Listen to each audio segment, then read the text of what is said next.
Geoff Romeo from the Australian Catholic University, Michael Henderson from Monash University.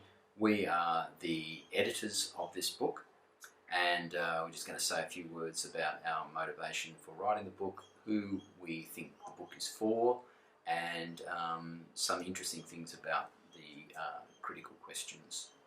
Michael, what was your motivation for developing the book? I think we really need a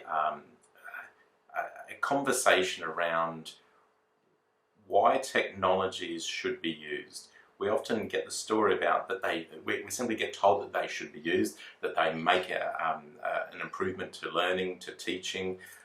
There's lots of websites, lots of textbooks and resources that tell us which buttons to press. But there's not enough conversation about the complications, the problems, and the potential affordances, but all the complex layers of issues that we need to think about when we're applying technologies.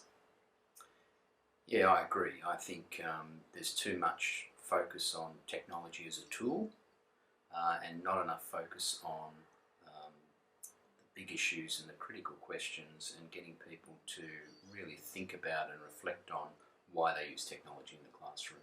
And I anticipate that the book will help beginning teachers, teachers who are already in the field, and I think teachers who have been in the field for 20 or 30 years and even struggling with the idea of what they should be doing with technology. I think the book will help. Michael, I've said a little bit about who I think the book is for. Who do you think the book is for, and what do you think they will get out of it? Well, I'm agreeing with you that this book really is for both pre-service teachers and in-service teachers. I think last I heard there was around 50,000 pre-service teachers in universities around Australia, and we need to be bringing to them more of these critical conversations so they're ready when they hit the workforce, to be able to ask the questions about why should I be using this technology and what's the best way to use it. And same with teachers who've been teaching in the classroom for years. They are being asked to use technologies.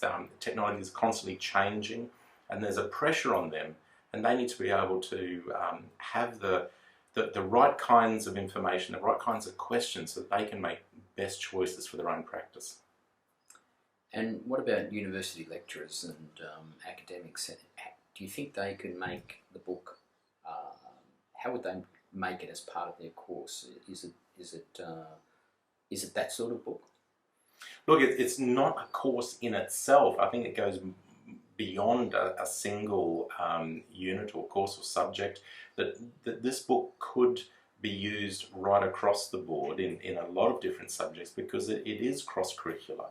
We're not taking the approach of teaching digital technologies to students. We're talking about those issues that literacy educators, numeracy educators, inclusion, and other broad issues around education, and how those areas of inquiry, those areas relate to digital technologies. And what are some of the couple of the highlight chapters for you? Well, I'm personally fascinated with the area around computational thinking, which is a new area that we have to get to grips with the digital technologies curriculum. But also, I personally find the work around social media, the kinds of risks and dilemmas and implications of using these online technologies for us for a professional practice, and for students learning outside the classroom. How people can orchestrate the learning environment and pay attention to the new knowledge we have about what is effective teaching and and how people learn. They're the chapters that are highlights. I suppose the only thing left to do is to thank our contributing authors and hope that you enjoy reading the book. It's a book that you don't necessarily read from front cover to back cover. It's a book that you can dip into, and we anticipate that many of the chapters will be quite a good read. We've on purpose. We've focused on keeping it as short, sharp and to the point. And we have produced some web materials for the book, like we're doing now. So to all our contributing authors, thank you, a big thank you. You've done a fantastic job, and we hope that those who buy the book and read it will get something